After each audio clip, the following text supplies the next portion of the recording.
What's up at welcome back sa ating YouTube channel. So for today's video guys ay may panibagong video na naman tayo patungkol sa ating mga piso wifi.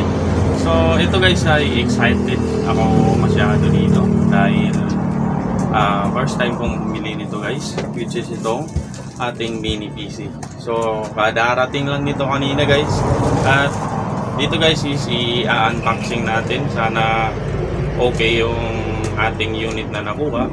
Ang unit nito guys is HP mini PC. Ang model niya guys is yung T620 ito. So dito guys, kaya ako bumili ito kasi itatry natin yung ating mga piso wifi patungkol dito sa mini PC. Pero hindi pa dito sa video na to guys. So step by step tayo, i-unboxing ko lang to guys, ipapakita ko lang sa inyo kung anong laman nito. So itatry din natin kung working ba ito, kasi kung hindi working ito guys, sayang yung bili natin dito guys. So kailangan natin maibalik. So yun nga guys, simulan na natin. So about dito guys, kung paano natin i-re-replace ito sa future videos na lang natin yun guys. Ang gagamitin ko kasi dito is LPB na system. So yun yung gagawin ko dito kasi si LPB guys, meron na silang auto select pero hindi pa na release. So yun yung iniintay ko, para kaya ako bumili ng ganitong unit na mini PC. Kasi nagdadalawang isip ako sa Raspberry Pi kasi yung Raspberry Pi 4 is sobrang mahal. So ito guys, nabili ko lang ng 2,000 sa Shopee. So kung gusto niyo bumili ng ganito guys, ililink ko na lang sa description guys. So yun nga, simulan na natin. I-unbox na natin ito guys. Alright guys, simulan na natin yung ating pag-unbox sa ating mini PC. So gagamit lang ako ng gunting kasi wala tayong kata. So di ko alam kung saan napunta yung kata. So maganda yung package nila guys, kasi sobrang daming ganito. Di ko alam anong tawag dito. Yan, bubble wrap daw ang tawag dito, sabi ng kasama ko dito.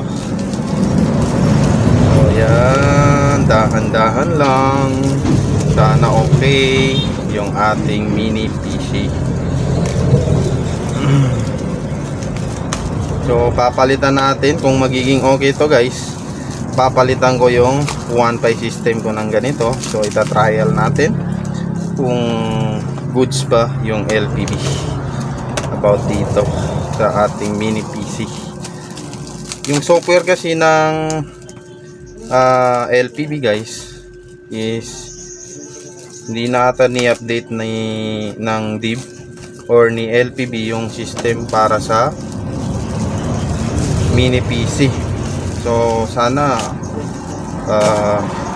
i-update niya guys yung sa mini PC para kahit magka-centralize is magagamit natin ito, mag-work yung ating mini PC guys. Matatrial natin yung auto select na hindi pa na-release ni LPB. So yan, diba? Napakasulido ng package guys. So sobrang satisfy ako guys. Yeah, so sana maging working ito guys. So ito yung laman guys ng ating parcel. Oh yeah. So may kasama siyang adapter. So check nga natin kung ilan ang output nito guys ng kanyang adapter. So ang output niya guys is 19.5 volts. Nasa 3.3 ampere at 65 watts yung ating power consumption ng mini PC. So ngayon guys, i-open na natin yung mini PC. Hop. So napakamura ito guys kaysa sa Raspberry Pi. Yan. So ito yung wire niya guys. Ito. Dito yan siya guys. So set aside muna natin yan at check natin ang mini PC. Yeah. Yeah. Yan guys. Wow. Napakaganda guys. Napakalinis. Wala man lang gas-gas guys yung mini PC guys. Kahit second hand to guys, tingin ko yung bagong-bago guys. Satisfy tayo dito guys. Pero itatry pa natin kung mag-boot up ito. Kasi kung hindi ito mag-boot up, doon tayo. Mas maganda kung maraming scratch kaysa hindi mag-boot up. So paano ba ito tinatanggal guys? Mamaya na natin yan tanggalin at itatry muna natin guys. Itatry natin sa ating PC kung mag-boot up ito. So ito na guys yung ating mini PC. So hindi ko na napakita kung paano ko binuksan guys. At yung kanyang M2 na SSD is na plus ko na to guys ng LPB system at nalagyan ko na rin ng license. So di ko napakita guys kasi nga tinatrial ko pa kasi ito. Pero hindi pa kasi natin ito i-deploy guys. Since na yung output ng kanyang monitor guys is wala pa akong converter. Iba kasi ito guys yung sa output ng monitor guys, yung DP o display niya guys sa ating mga monitor. So binilihan ko pa ng converter guys kasi hindi natin makita yung kung paano siya nagra-run. So tingin ko sa pag dumating yan guys, gagawa tayo ng tutorial about dito at saka kung paano natin i-re-replace itong SSD na M2. So yan guys, naka-power out pa yan guys. Then mapapansin niyo guys, naka USB to LAN ako. Wala kasi tayong antena. So itong USB to LAN na to, itong cable na to is papunta yan ng aking PC para makonfig lang natin or makita natin na nagwo-work siya. Then itong isa guys, mapapansin nyo ito, kulay yellow na isa is ito siya guys, naka-plug siya sa LAN port ng ating mini PC. So ngayon guys is isasaksak ko na at itatrial natin kung nag-work ba ito guys. So plug ko lang guys, yan.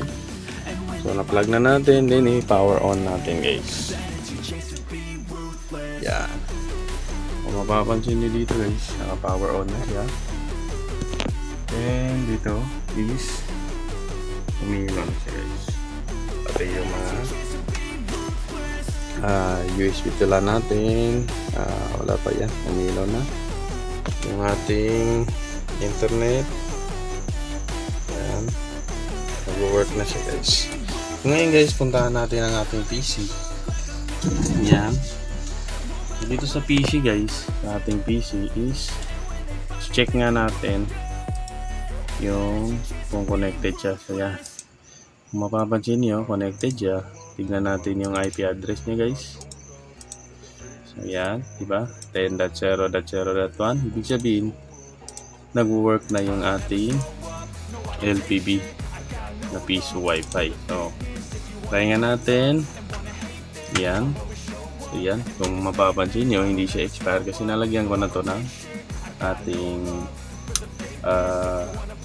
license. So yan siya guys. Yan, i-check kain tayo. Ngayon guys, is pasukan natin yung ating admin panel. So yan, admin panel. So naka-default pa itong password at admin niya or yung credential niya. Then type ko lang itong CAPTCHA small letter pala guys. So G3BT. Yan, then enter. Yan, di ba? Ngayon guys, tingnan natin dito sa my system para maniwala talaga kayo na PC version yung gamit natin. So system status, so kung mapapansin nyo yan, di ba? Then dito sa host name is LPB PC version. So PC yung gamit natin. Then ang available usage ng storage natin is 4 GB pa. Kasi 16 GB kasi yung SSD natin. Then yung firmware kasi ng LPB na PC is ang tawag dyan, nasa 10 GB yung file size niya guys. So yan, diba? Ito yung ating 1 IP. Yan. Then dito is, ito yung ating total memory. So memory ng ating mini PC guys is nasa 6 GB. Kasi nga yung wala kasi akong available na RAM sa ating mini PC guys. So binili ko kasi ito 4 GB lang yung RAM.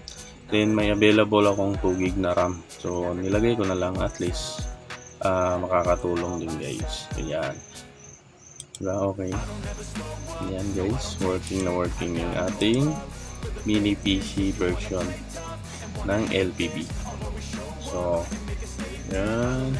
So dito guys is hindi ko kayo hina-hype guys kung bibili kayo ng ganitong setup or mag-setup kayo ng ganito. Pero mas maganda ito sa Raspberry Pi. Mas maganda yung spec ng inyong mini PC. Mas maganda yung LPB system natin guys. Mas mabilis. Yan, diba? Napakabilis guys yung ating system. So naka USB to LAN pa yan guys. Kasi hindi pa natin nabibilan. So tuturo ko guys kung paano tayo magbilan gamit yung Microtech X. At saka kung paano tayo mag multi point slot dito. So sana kay Sir LPB, pag na-release niya na yung kanyang auto select, centralized na auto select, sana is i-update niya itong mini PC version guys, para naman masali rin tayo na gumagamit ng mini PC guys. Yan. So tingin ko guys, hanggang dito na lang ating video. So abangan nyo yung mga tutorial natin about sa LPB sa mini PC, kung paano ba natin to ipa-flash, paano natin ibibilan, at kung paano tayo multi-point slot. Maraming salamat guys, at sa mga viewers ko, mga supporters ko, maraming salamat, at peace.